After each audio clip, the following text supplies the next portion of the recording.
할렐루야. 할렐루야. 오늘도 주 앞에 전심으로 예배하는 우리 성도들의 삶에 주님의 은혜와 사랑이 가득하시기를 주님의 이름으로 축복합니다. 제가 오늘 오랜만에 종이를 갖고 섰어요. 요즘은 다들 패드를 쓰잖아요. 저도 이제 태블릿 PC를 쓰는데 제가 갖고 쓰던 게 좀 노안이 좀 강하게 오기 시작해서 좀 작게 보이는 거예요. 그래서 좀 큰 거를 주문하려고 갖고 있던 거를 이제 중고로 당근으로 이제 보내버리고 그 금액으로 살 수 있을 만큼의 조금 더 큰 거를 사려고 하니까 새 거를 사려니까 비싼데, 제가 아는 목사님 교회 성도님 중에 삼성의 직원이 계셔서 40% 할인을 받을 수 있다고 하는 거예요. 그래서 그거를 지금 살라고 해외 출장 중이래요. 그래서 오늘 부득이 이렇게 종이를 뽑아왔는데, 여러분 클래식하고 좋지 않습니까? 오랜만에 종이로 이거 뽑아놓고 이렇게 하나하나 보는데 너무 또 새로운 감성이 있는 것 같아요. 오래전에 하용조 목사님이 그랬던 말씀이 있어요. 그 하용조 목사님께서 좀 오래전에 아이패드라는 게 처음 나왔을 때 하용조 목사님이 그 아이패드를 먼저, 연세도 좀 있으신데 그런데 좀 빠른 것 같아요. 아이패드를 먼저 구입을 하시고 그걸 쓰시면서 부교육자들한테 하나씩 다 사주셨답니다. 그러면서 이런 말씀을 하셨대요. 과거에는 우리가 성경책과 노트만 가지고 설교를 준비하던 우리가 이제는 조그마한 패드 하나로도 하나님을 묵상할 수 있구나라는 말씀을 하셨다는 생각이 들었는데, 근데 언제부턴가 너무 그것만 의존하게 되는 일들이 있었던 것 같아요. 그래서 가끔은 이렇게 좀 클래식한 일도 필요한 게 아닌가라는 생각이 들면서, 한편으로는 이거 큰일 났다, 한 번에 2장 넘어가면 어떡하지? 라는 생각을 하면서 오늘 좀 조심조심 말씀을 좀 함께 나누도록 하겠습니다. 여러분, 얼마 전에 개봉한 영화가 하나 있습니다. 연상호라는 감독. 연상호 감독은 우리나라에서 좀 천만 영화인 부산행을 이제 시나리오 각본과 또 감독을 했던 감독인데요. 이 감독이 얼굴이라는 영화를 이번에 냈어요. 이 얼굴이라는 영화의 주인공은 박정민이라는 배우예요. 굉장히 연기를 잘하는 배우인데, 이 박정민 배우가 시나리오를 보자마자 바로 하겠다고 했다는 거예요. 자, 이 이야기의 중심 인물은 시각장애를 안고 살아가는 인장장인, 즉 도장 파는 장인으로 살아온 임영규라는 사람과 그의 아들 동환이 이 이야기의 중심 인물입니다. 시각장애인으로서 인장장인이 된 이 임영규의 다큐멘터리를 촬영하는 중에 40년 전에 흔적도 없이 사라졌던 아내 정영희의 백골 시신이 발견됐다는 경찰의 연락을 받아요. 자, 이 아들 동환은요, 한 번도 본 적이 없는 그런 어머니에 대해서 이제 생각을 하기 시작하는 거죠. 백골 시신밖에 발견되지 않은 그런 어머니의 죽음 뒤에 숨겨진 진실이 과연 뭘까 파헤치기 시작합니다. 그러면서 그 과정 중에 어머니의 과거를 아는 사람들을 이렇게 만나게 돼요. 만나면서 충격적인 소식을 듣게 되는데, 그게 뭐냐면 어머니가 못생겼다라는 거예요. 하나같이 어머니에 대해서 증언하는 사람들이 이야기하는 것은, 이제 이 사람이 지금 아들이라는 것을 모른 채, 숨긴 채로 이제 만나서 이야기를 하는 건데, 굉장히 못생겼어. 얼마나 못생겼는지 몰라. 이런 얘기를 하는 거예요. 심지어 이 백골 시신밖에 없는 어머니의 장례식장에 어머니의 언니라고 하는 사람들과 어머니의 조카, 그러니까 이 아들에게는 사촌이죠, 찾아왔는데, 어린 시절 집 나갔다는 그 어머니 영희가 어린 시절 집 나갔대요. 이 언니들이 와서 하는 얘기예요. 그러면서 하는 얘기가 못생겼어 라는 얘기 또 하는 거예요. 그 왜 찾아왔을까요? 아버지가 남긴 유산 그에 가지 않게 하려고. 어쨌든 간에 이 아들이 들은 이야기는 내 어머니는 못생겼다는 이야기예요. 괴물같이 생겼다. 자, 이 영화의 장면에는요, 과거의 아버지와 그 어머니의 모습들을 회상하는 장면들이 나오는데, 그 모습에도 어머니 얼굴은 나오지 않아요. 계속 얼굴을 이렇게 가려가지고 보여주질 않아요. 자, 그런데 다만 사람들이 그녀를 향해서 하는 얘기는 괴물 같다, 못생겼다라는 이야기뿐입니다. 동환의 아버지 임영규, 태어날 때부터 시각장애인이었어요. 어려서부터 사람들에게 놀림을 받았습니다. 괴롭힘을 받으며 살아왔어요. 앞가림을 어떻게 할 수 있을까? 어떻게 먹고 삽니까? 그래서 배운 게 도장 파는 거였어요. 그리고 잘 파기 시작하면서 자신만의 작은 좌판을 갖게 됐습니다. 근데 사람들은 이 눈먼 그가 도장을 파는 게 신기합니다. 그런데 신기할 뿐 그의 도장을 구입해 주지 않아요. 장님이 파는 게 신기할 뿐이에요. 근데 어느 날 이 영규의 도장 자판에 그 앞 피복 공장에서 일하는 영희가 찾아오게 돼요. 영희는 영규의 도장을 칭찬하고 따뜻한 말을 건네는데요. 영규는 그날 태어나서 처음으로 따뜻한 칭찬을 들은 거예요. 아, 앞도 보이지 않는 내가, 늘 놀림받고 괴롭힘 당하던 내가 이렇게 따뜻한 말을 들을 수 있구나. 자, 그래서 이 영규는요, 첫 도장, 첫 계시잖아요. 그것을 이 영이라는 인물에게, 이 여성에게 선물을 해요. 무료로. 자, 그런 영희는 이제 선물을 받고 이 영규를 종종 찾아와서 인사를 나누고 건네고 대화를 하고 때로는 주먹밥을 챙겨주기도 하죠. 그때 이 영규의 좌판 옆에 있던 사람 상인들이 영규에게 뭐라고 말하냐면, 야, 저렇게 이쁘고 아름다운 여자가 이렇게 접근했으면 놓치기 전에 얼른 잡아, 빨리 같이 살자고 해, 이런 얘기를 하는 거예요. 그래서 이 영규가 마음이 콩닥거리면서 저 여자를 놓치면 안 되겠다, 내 마음을 이렇게 따뜻하게 받아준 저 여자하고 결혼해야 되겠다라는 생각을 하고 결혼하고 둘이 알콩달콩 살아가는 거예요. 근데 문제가 뭡니까? 이 영규는 아내의 얼굴을 한 번도 본 적이 없다라는 거예요. 주변 상인들이 저 여자를 놓치지 말라고 했을 때 했던 얘기, 아름다운 여인이야, 저렇게 예쁜 사람 다른 사람이 찾아가기 전에 네가 잡아야 돼 라는 말만 머릿속에 있어요. 그래서 아름다운 여인이랑 살고 있는 거예요. 물론 이 여인은 마음이 굉장히 아름다워요. 따뜻해요. 사람들에게 놀림받고 그런 멸시를 받는 사람이었지만 그럼에도 마음은 따뜻한 여인이니까. 그런데 그 아내의 얼굴을 한번 보고 싶다라는 것이 이 영규의 오로지 한 가지 생각이었는데, 집에 찾아온 오랜 친구가 이 아내의 얼굴에 대해서 설명을 해줍니다. 사람들이 얘기 안 해? 너의 아내 굉장히 못생겼어 라는 말을 하는 거예요. 그때부터 이 영규는요, 이런 생각을 합니다. 안목 보는 나를 놀려왔던 수많은 사람들의 생각, 수많은 사람들이 영희가 이쁘다고 해서 부추겨서 내가 결혼했는데 그 사람들이 나를 놀렸구나. 분노가 치밀어 오르는 거예요. 또 하나는, 아니 이 여자가 괴물같이 못생긴 얼굴로 나에게 살갑게 대해서 결혼하려고 나에게 접근했구나, 이런 생각까지 하는 거예요. 여러분, 그런데요, 이 영이라는 인물 역시 어린 시절부터 못생겼다는 이유로 놀림받고 괴롭힘 당했던 상처가 있었단 말이에요. 성인이 되고 나서도 사람들로부터 못생겼다, 괴물 같다 이런 말을 들으면서 상처를 안고 살아가고 있는데, 영규가 판 도장에 관심을 갖고 좌판에 다가갔을 때 처음으로 자신에게 따뜻한 말을 건네준 거예요. 이 영희 입장에서도. 여러분, 영화의 모든 내용을 다 말씀드릴 수는 없지만 이 영화의 마지막 장면에 이 아들 동화는 방송국 PD가 입수하여 건네준 어머니의 사진을 보게 됩니다. 그 사진을 보고 오열하면서 영화가 끝나요. 중간 내용들 제가 말씀드릴 수는 없죠. 또 혹시 보실 분 계시니까. 그런데 이 사진 속 영희의 모습은 조금 못생기긴 했지만 그 모습 때문에 평생 상처를 안고 살아가야 될 만큼 못났을까라는 생각을 살짝 했어요. 근데 그 당시 우리의 삶의 모습들이 그러했겠구나라는 생각을 한번 해보게 됩니다.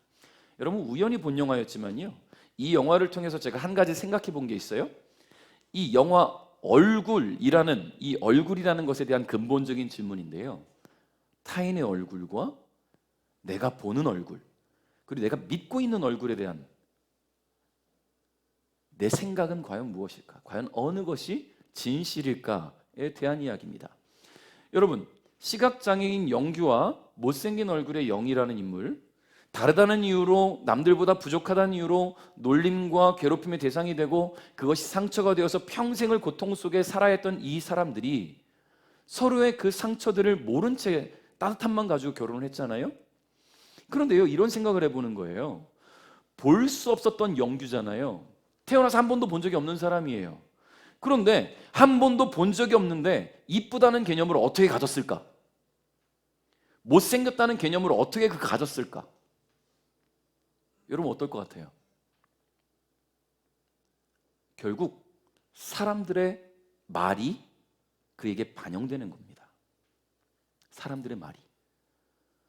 영규는 자기가 판 도장이 이쁜 줄 몰라요. 사람들이 너무 이쁜 도장을 팠어. 사람들이 막 부추기고 세워주고 하니까 인장 장인이 된 겁니다. 사람들이 이쁘다고 하는 것이 이게 이쁜 거구나. 사람들이 못났다고 하는 게 이게 못난 거구나라고 아는 거예요. 그러면 여러분, 이 사랑하는 이에 대한 마음마저도 그 사람들의 이야기와 판단과 편견 속에 좌지우지되는 것이 과연 옳은 것일까라는 생각을 하게 되었어요. 영규는 여전히 볼 수 없습니다. 그에게 영이라는 인물은 여전히 사랑하는 아내일 텐데 그 말 때문에, 사람들의 말 때문에 그 마음이 바뀌어지는 것이 과연 옳을까라는 생각을 합니다. 여러분, 오늘 예수님은요, 사람들의 편견과 정죄 속에 살아가던 한 사람을 만났어요. 그의 이름이 뭐냐? 마태요. 마태복음의 저자, 예수님의 제자 중 한 명이 되는 사람입니다. 마태가 사람들의 편견과 정죄 속에 살아갈 수밖에 없었던 이유가 있습니다. 마태의 직업이 뭐였기 때문에? 마태의 직업이 뭡니까? 세리예요. 세리는 세금 걷는 사람입니다. 오늘날로 치면 세무서 직원이라고 말할까요? 안정적인 직업이라 먹고 사는 데는 전혀 문제가 없을 수도 있겠습니다. 그런데 큰 문제가 하나 있었어요. 그게 뭐냐면 사람들의 시선이었어요. 사람들의 시선. 먼저 당시 유대 지역은 로마 제국의 식민지였습니다. 그러니까 이 세리들은 로마 정부나 그 지역의 통치자를 대신해서 세금을 걷는 하청업체 직원이에요. 그러니까 사람들의 시선에는 동족을 배신하고 로마 제국의 앞잡이 역할을 하는 사람으로 보여지는 것이지요. 더구나 그 당시 세리들은 세금을 어떻게 걷어들였냐면 로마 정부에 세금을 내야 되는 것들이 있다면, 만약에 죄송해요, 이렇게 하고 박미선 집사님 얘기를 하고 있어요. 박미선 집사님이 정부에다가 10만 원의 세금을 내야 돼. 그러면 그 10만 원의 세금이 부여될 때 내가 먼저 정부에다 10만 원을 내는 거예요. 내가 먼저 내놓고 이제 세리가, 그리고 박미선 집사님한테 20만 원을 받는 거예요. 그러니까 세리가 착복하는 사람이 되는 겁니다. 정부에다 미리 내놓고 내가 문서를 좀 수정해서 더 받는 거예요. 그러니 이 유대민족은 어떻습니까? 가뜩이나 어려운데, 가뜩이나 살기 힘든데 저 세리라는 사람들이 이렇게 많이 착취해가? 그러니까 세리를 멸시하기 시작하는 거예요. 천대하기 시작하는 거예요. 저 로마의 앞잡이들. 더군다나 세리들은 이방인인 로마인들과 자주 접촉할 수밖에 없는 거예요. 그런데 유대인의 율법에 명시된 정결 규례로 따지면 이방인과 접촉하면 안 됩니다. 그러니까 율법상으로는 부정한 사람들로 간주될 수밖에 없지요. 이와 같은 이유들로 세리는 유대인들에게는 정죄의 대상이고 멸시의 대상이 되었던 것입니다. 오늘 그런 세리 마태를 예수님이 만나 주셨어요. 우리 9절 상반절 한번 읽어보겠습니다. 시작.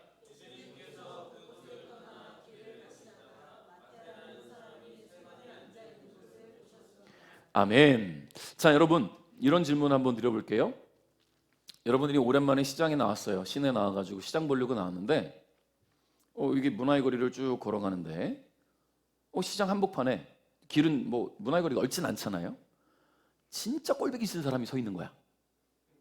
마주치고 싶지 않은 사람이 서 있어요. 그럼 어떻게 하시겠어요? 그렇죠. 돌아가야죠.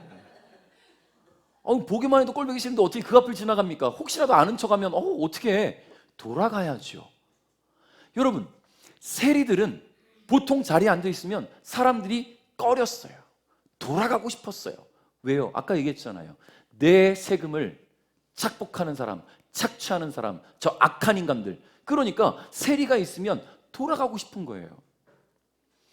여러분, 옛말에 이런 말이 있잖아요. 속담 가운데 똥이 무서워서 피하냐? 더러워서 피하지? 꼴보기 싫은 사람 더러워서 피하는 거예요. 그냥 돌아가는 거예요. 당시 세관은요, 성문이나 마을 어귀에 있었습니다. 도시나 국경의 어떤 경계 지점에 세관을 설치하고 거기에 세리가 앉아서 세금을 걷었단 말이에요. 아무래도 사람들이 출입할 때 상인들에게 통행세를 받았겠죠? 또 물품을 갖고 들어오면 그 물품세를 받았을 거예요. 근데 오늘 마태가 있던 세관 역시 마을 어귀에 있었습니다. 예수님은 다른 여느 사람들처럼 그곳을 지나가게 됐단 말이에요. 사람들은 세금을 낼 게 있으면 어쩔 수 없이 세관으로 가지만 대부분의 사람들, 세금 낼 게 없는 사람들은 피해갑니다. 마주치기 싫어요. 가까이 하기 싫어요. 부정한 사람이에요. 배신자예요. 그러니까 피해가는 거예요. 자, 그런데 예수님은 그곳으로 지나가요.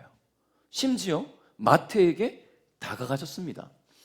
근데 예수님께서 마태가 세관에 앉아 있는 것을 보셨다라고 우리가 읽은 9절 상반절에 나와 있단 말이에요. 보셨다. 앉아 있는 것을 보셨다. 자, 이 구절에서 보다라고 번역된 헬라어가 에이도라는 단어를 쓰고 있어요. 에이도. 따라합니다. 에이도. 에이도. 자, 에이도라는 단어는요, 말 그대로 보다, 인식하다라는 의미를 가지고 있는데 동시에 느끼다, 의식하다, 주목하다라는 의미도 담고 있어요. 그러니까 지금 예수님은 마태를 지나가다가 이렇게 힐끗 이렇게 본 게 아니에요. 마태를 주목하신 거예요. 보신 거예요. 뭐 하고 있나? 지금 무슨 짓을 하고 있나? 잘생겼나? 이런 걸 보신 게 아니겠죠. 예수님의 시선은 그 사람의 무엇을 보실까요? 외모를 보실까요? 그렇죠. 예수님은 그 마음을 보십니다. 그 중심을 보신다는 거예요. 수많은 사람들이 그냥 지나치는 이 세리 마태, 수많은 사람들이 죄인으로 여기고 부정한 사람이라고 여겨서 피해가는 그 세리 마태의 중심을 보시기 시작했어요. 여러분, 우리는 사람의 겉모습만 보고 외면하기도 하고 피해가기도 하지만 예수님은 사람의 중심을 보시기 때문에 세관에 앉아있던 이 세리 마태의 중심에 어떤 마음이 있는지, 어떤 생각이 있는지, 사람들의 곱지 않은 시선과 멸시 속에서 이 세리라는 직업을 가지고 살아가는 그가 어떤 문제를 안고 살아가는지 그곳에 주목하시기 시작했다는 거예요. 여러분, 주님은 우리의 삶을 들여다보세요. 우리는 서로 외모만 봅니다. 겉모습 보고 요즘 힘들어 보이면 요즘 왜 이렇게 얼굴이 푸석푸석해? 건강에 문제가 있어? 아니면 얼굴이 좀 그늘져으면 요즘 뭐 어떤 문제가 있어? 라고 말할 수 있지만 주님은 그 얼굴 모습, 푸석푸석한 것, 그런 걸 보시는 게 아니라 우리 마음 중심이 어떤지를 보신다는 거예요. 우리가 힘들다면 그 마음 중심에 무엇 때문에 힘든지, 무엇이 우리를 흔드는지, 무엇이 우리로 하여금 주님께 나아가게 못하게 하는지 주님은 그 중심을 보시고 들여다보신다는 겁니다. 사람들의 인식 속에 죄인이라는 꼬리표를 달고 살아가던 이 세리마태, 예수님이 주목하셨어요. 할렐루야. 할렐루야. 그 예수님이 오늘 저와 여러분도 주목하고 계시다는 거예요. 주목하고 계신다. 세리마태, 죄인 맞아요. 여러분, 우리가 세리 그러면 떠오르는 성경 속 인물이 하나 있죠. 세리장이었던 사람. 키가 쪼매네. 누구예요 이게? 조그만해요. 예수님 보려고 막 뽕나무 막 기어 올라갔어. 누구예요 그게? 머릿속에 맴돌죠? 요거 머릿속에 맴돌면 안 돼. 이거 딱 나와야 되는데 삭개오라는 인물 그렇죠. 이제 하네. 삭개오. 여러분, 삭개오는 세리 중에서 장이었단 말이에요. 그러니까 얼마나 더 많이 착복했겠습니까? 얼마나 많이 거둬들였겠어요. 예수님을 만난 이 삭개오가 예수님 앞에서 뭐라고 말하냐면 내가 남의 것을 빼앗은 게 있다면 4배나 갚겠습니다라고 말했단 말이에요. 그만큼 자기도 주님 앞에서 부끄러운 게 있는 거예요. 세리라는 직업이 그랬단 말이죠. 그러니까 그 당시의 상황과 환경 속으로 일반화해 본다면 마태 또한 먹고 살기 위해서 불법을 저지를 수밖에 없는 환경이었어요. 그렇지 않겠습니까? 옆에 사람이 하면 나도 하는 거예요. 나는 정직을 지키고 세리로 일을 하겠어. 안 돼요. 왜냐면 다 하거든요. 만일 그가 정직하게 세금을 징수했다라고 하더라도 그가 하는 일 자체가 유대인의 입장에서 볼 때는 이방인과 접촉하는 일이기 때문에 율법상 죄인입니다. 여러분, 그런데 이 마태가 죄인이라 말할 수 있는 것은 그가 세리이기 때문에 죄인이라는 게 아니에요. 그가 이방인과 접촉했기 때문에 죄인이라고 말하는 것은 아닙니다. 하나님을 믿지 않고 하나님 말씀에 따라 살지 않을 때, 하나님 뜻에 합당한 삶을 살지 않을 때 그 모든 일들이 주님 앞에서 죄라는 사실을 오늘 예수님은 이 마태에게 알게 하시는 거예요. 할렐루야. 할렐루야. 성도 여러분, 저와 여러분이 이곳에서 함께 예배할 수 있는 이유가 있습니다. 함께 예배할 수 있는 이유가 있어요. 그것은 뭐냐면 주님이 우리를 저 상종 못할 죄인이라고 우리를 버리시지 않았기 때문이에요. 그런 상종 못할 죄를 짓고 살아가는 우리를 주님이 품어주셨기 때문이에요. 그런 우리를 돌아가지 않으시고 우리를 주목하여 보시고 우리를 부르시고 우리와 함께 하셨기 때문에 우리가 이 자리에서 예배할 수 있는 겁니다. 우리의 죄의 근원이 무엇인지, 어떤 삶의 문제로 고통 속에 살아가는지 우리 주님이 감찰하고 계시기 때문이라는 거예요. 여러분, 주님의 시선이 닿는 곳에서 우리는 모든 죄의 모습들을 낱낱이 공개하였고요, 그 주님 앞에서 회개하고 예수 그리스도를 주님으로 인정하고 고백함으로 죄 용서받고 하나님의 자녀가 되었습니다. 믿으십니까? 여러분, 우리 그렇게 하나님의 자녀가 되었어요. 오늘도 주님은 우리를 바라보신단 말이에요. 지금 이곳에 각자가 앉아있는 그 자리에 주님의 시선이 머물고 있음을 여러분 감사하시기 바라요. 그리고 주님과 소통할 수 있는 이 예배가 될 수 있기를 주님의 이름으로 축복합니다. 우리 9절 하반절부터 10절 한번 읽어봅니다. 시작.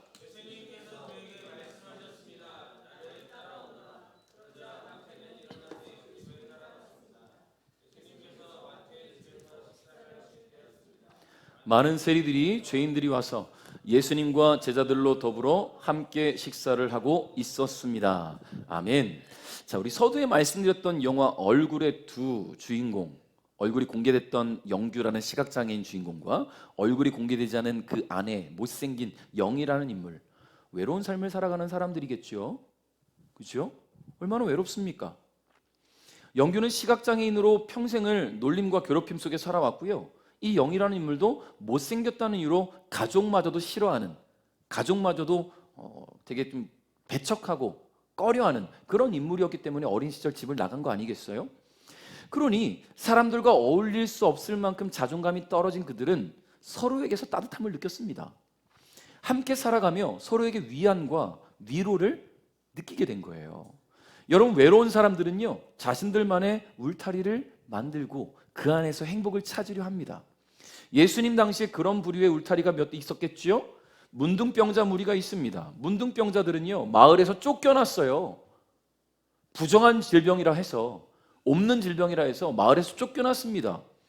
사랑하는 가족과 함께 살아갈 수 없어요. 그들이 함께 살아갈 수 있는 사람들은 똑같은 질병을 안고 있는 다른 문둥병자였어요. 그래서 이들은 마을 밖에서 자신들만의 커뮤니티를 이루어서 그 안에서 살아갑니다. 혹시라도 정상적인 사람들, 유대인들이 다가오면 우리는 부정한 사람입니다, 일로 오지 마십시오라고 말하면서 그들과 우리의 경계를 두고 살아가야 되는 사람들이었다는 거예요. 자, 마찬가지로 오늘 예수님께서 마태의 집에 찾아갔을 때 그곳에는 마태 말고도 다른 세리들과 또 죄인들이 함께 했다라고 성경이 기록한단 말이에요. 그렇다는 것은 또 무엇을 생각해 볼 수 있을까요? 그들도 그들만의 커뮤니티를 만들어 살아가고 있구나. 왜요? 사람들로부터 배척당하니까, 사람들로부터 외면당하니까, 사람들이 우리를 멸시하고 천대하고 죄인 취급하니까 그 사람들끼리 어울릴 수밖에 없는 건 아니겠습니까? 여러분, 맞는 말일지 모르겠지만 끼리끼리라는 말이 있잖아요. 끼리끼리 논다, 끼리끼리 어울린다. 여러분 어떻습니까? 여러분의 삶을 살아올 때, 자라올 때 보면 그 환경 속에 비슷한 사람들끼리 어울리는 것들이 보통 있잖아요. 그죠? 성격이 좀 달라도 같은 어떤 공감대가 있거나 아니면 비슷한 환경을 가지고 있는 사람들끼리 어울린다거나 끼리끼리 살아가요. 이 환경이 그래요. 나와 다른 것을 잘 인정해 주지 않아요. 그러다 보니까 밀어내게 되죠. 마치 자석의 N극과 N극이 서로 밀어내죠. 그죠? 다르면 붙네요. 이거는 예화가 잘 부족했습니다. 죄송합니다. 밀어내는 거예요. 자꾸 나와 비슷한 사람들끼리만 어울리려고 해요. 오늘 이 세리와 세리와 죄인들도 마찬가지였습니다. 사람들과 어울리지 못하니 자신들끼리만 어울리기 시작했어요. 여러분, 그런 외롭고 비참한 삶에 유대인이 들어왔어요.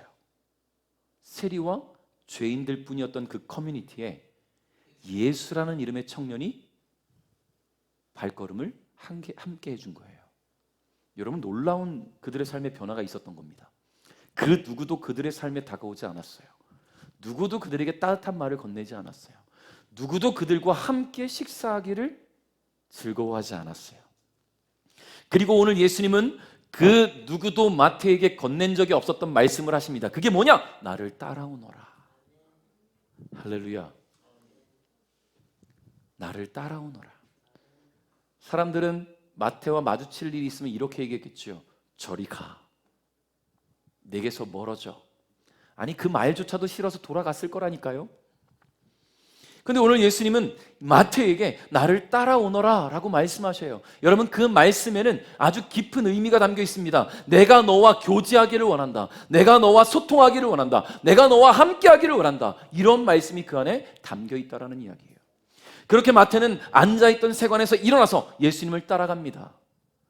여러분, 세관에서 벗어나는 것은 이 세리였던 마태에게는 굉장히 큰 결단 아닙니까? 여러분, 그 자리를 박차고 일었다는 것은요, 내 모든 생계를 유지해줬던, 내 삶을 유지하게 해줬던 이 직업을 버리겠다라는 의미가 담겨 있는 거예요. 자신의 삶을 유지해주고 자신의 삶을 윤택하게 해주는 직업. 비록 동족 유대인들에게는 손가락질 당하고 지탄받는 자리였지만 그럼에도 불구하고 남부럽지 않게 살게 해준 이 세리라는 직업을 저 예수님의 그 말씀 한마디에 박차고 일어난 거예요. 예수님은 곧 마태의 집으로 가셨습니다. 그와 함께 식사하기 위함이었어요. 대부분의 유대인들은요, 절대 하지 않는 행동, 즉 세리와 함께 식사하는 것. 근데 예수님은요, 거리낌이 없으셨어요. 그리고 그 자리에는 마태뿐만 아니라 다른 세리들과 죄인들도 함께 했는데요, 이들은 사람들의 시선을 의식하며 살아가는 사람들이었지만 마태의 집에서는 그런 사람들의 시선을 의식할 필요가 없었어요. 왜냐하면 예수 그리스도께서 자신들을 바라보는 그 편견이 없는 사랑의 눈빛으로 자신들과 식탁을 나누고 계셨기 때문입니다. 자신의 모든 죄와 허물을 하나도 보지 않고 편견 없는 사랑의 눈빛으로 보시는 그 예수님, 자신들을 똑같은 사람으로 인격체로 인정해주고 받아주시는 이 예수님과 함께하는 그 시간이 이 세리와 죄인들에게는 얼마나 꿀송이처럼 달콤한 시간이었을까요? 여러분, 그런 예수님이 오늘 여러분과 함께하기를 원하십니다. 여러분과 함께하기를 원하세요. 우리가 주님과 함께하기를 원하는 것보다 주님이 우리와 함께하기를 더 원하신다는 것을 잊지 않기를 바라요. 쇠리와 죄인들의 모든 허물을 바라보지 않으시고 그들의 있는 모습 그대로를 보신 주님께서 저와 여러분의 있는 모습 그대로를 원하신다는 거예요. 여러분, 그래서 교회 올 때는요, 가면이 필요 없어요. 우리는 일상 속에서는 가면을 쓰고 살아가잖아요. 요즘 뭐 젊은 세대들 많이 하는 MBTI라는 거 많이 하잖아요. 뭐 당신은 E냐 I냐, 그게 뭐냐면 가장 중요한 거예요. 당신은 내향적인 사람입니까? 아니면 외향적인 사람입니까? 내향적인 사람, 혼자 있는 게 좋고 사람들과 소통하고 싶지 않은 사람도 직장 가면 E가 될 수밖에 없어요. 직장 상사가 물어보는데 내향이니까 난 말 못해요. 어떻게 그럽니까? 선택적 E가 될 수밖에 없는 그런 삶, 가면 쓰고 사람들을 대해야 되는 그런 삶. 여러분, 주님 앞에 나올 때는 가면 안 써도 돼요. 주님 우리 있는 모습 그대로를 원하시니까. 좀 내성적이면 어때요? 말 못하면 어떻습니까? 조금 사람들과 막 어울리는 게 좋아서 막 활기차게 얘기하면 어떻습니까? 주님은 있는 모습 그대로를 다 기뻐하시는데. 11절 읽겠습니다. 시작.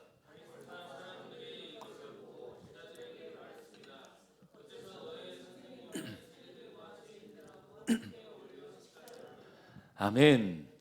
자, 고 이태석 신부에 대한 이야기를 아주 오래전에 했던 기억이 납니다. 다큐멘터리로 방송에서 좀 많이 보였던 분인데요.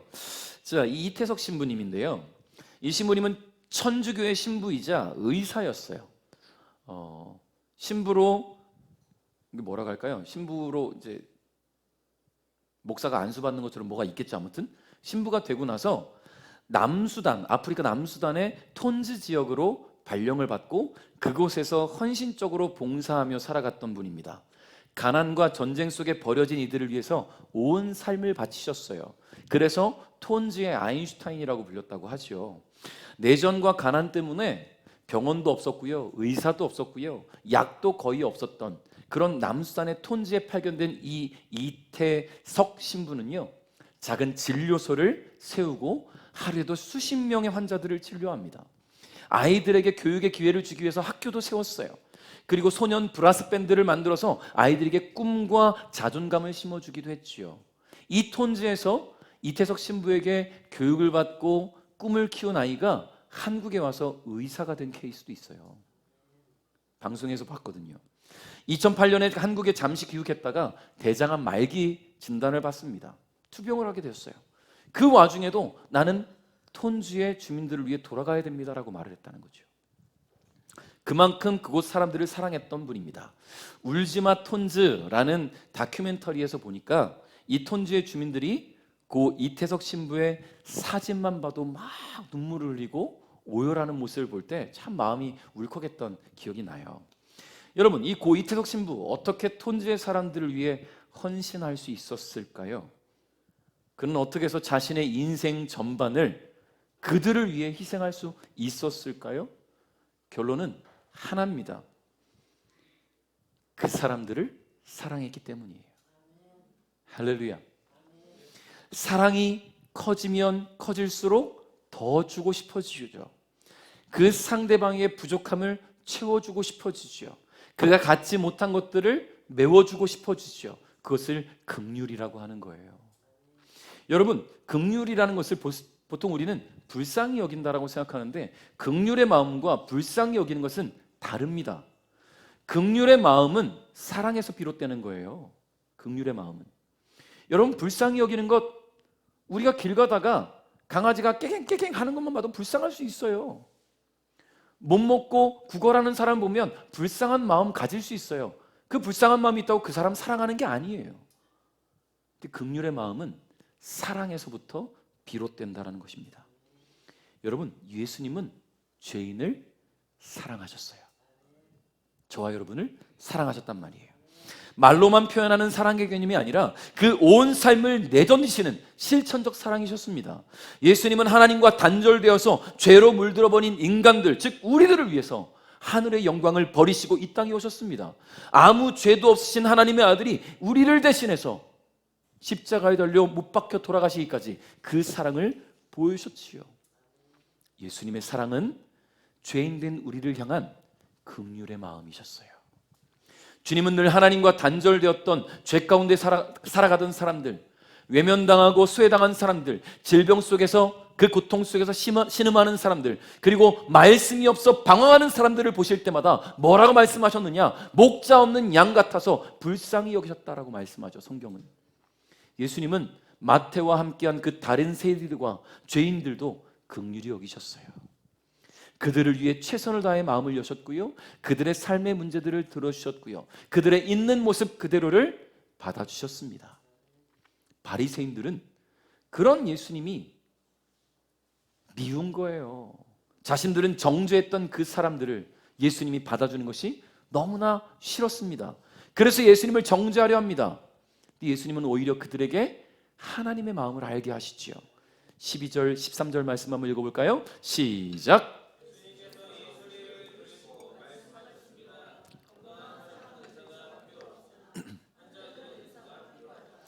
너희는 가서 나는 희생제물보다 자비를 원한다 라는 말씀이 무슨 뜻인지 배워라. 나는 의인을 부르러 온 것이 아니라 죄인을 부르러 왔다. 아멘. 그렇습니다. 건강한 사람은 의사가 필요 없지요. 그런데요, 환자에게는 의사가 필요합니다. 마찬가지로 예수님은 죄 용서가 필요한 죄인들을 위해 이 땅에 오셨어요. 그들을 정죄하고 지탄하고 고통을 주기 위해서 오신 것이 아니라 그들의 죄의 문제를 해결하심으로 하나님과 우리의 사이, 인간 사이를 이어주시고 다시 화목케 하심으로 하나님의 자녀의 삶으로 그 삶을 변화시켜 주시기 위해 오셨다는 거예요. 사랑하는 성도 여러분, 예수님이 이 땅에 오신 목적은 하나입니다. 죄로 인해 하나님과 단절됐던 나를 구원하시기 위해서 오신 거예요. 그것이 예수님을 이 땅에 보내신 하나님의 계획이고 그 계획에 동의하시고 동참하신 예수님의 결단이었습니다. 그리고 그 결단에는 우리를 향한 예수님의 사랑과 긍휼의 마음이 담겨 있음을 여러분 잊지 않기를 바랍니다. 말씀을 맺겠습니다. 예수님은 모든 사람들이 가까이 하기를 꺼리는 세리마태를 찾아가셨어요. 사람들에게 손가락질 당하고 지탄받는 사람, 인정받지 못하고 존중받지도 못하면서 나름대로 살아보겠다고 애쓰며 살아가던 사람들의 멸시와 천대를 받던 그 사람, 바로 그런 마태를 찾아가셨어요. 그리고 그와 식탁 교제를 나누셨지요. 그리고 그와 함께한 다른 세리들과 죄인들과도 예수님은 식탁 교제를 함께 나누셨습니다. 여러분, 오늘 우리가 바로 그런 죄인이잖아요. 그리고 우리가 주님 앞에 고백해야 될 게 있어요. 나는 아니라고 말하고 싶고 나는 다르다고 말하고 싶지만 어쩔 수 없는 나의 현재 모습, 그것은 바로 나는 죄인입니다 라는 고백이에요. 죄인인 나를 찾아오시고 사랑과 긍휼의 마음으로 손 내미시고 구원의 길로 잡아 이끄신 예수님을 오늘 다시 한번 묵상하는 시간 될 수 있기를 주님의 이름으로 축복합니다. 매일매일 바쁘고 정신없는 삶 속에서도 결단코 우리가 잊지 말아야 될 것은 우리 예수님의 그 사랑과 그 긍휼 앞에서 우리가 가면 쓰고 위선으로 치장한 채 감추어진 모습으로 나오는 것이 아니라 죄인의 모습 그대로, 있는 모습 그대로 주님 앞에 나와서 주님의 위로와 은혜를 입고 또 한 주를 살아갈 힘을 얻는 우리 배대가족 여러분 될 수 있기를 주님의 이름으로 축복합니다.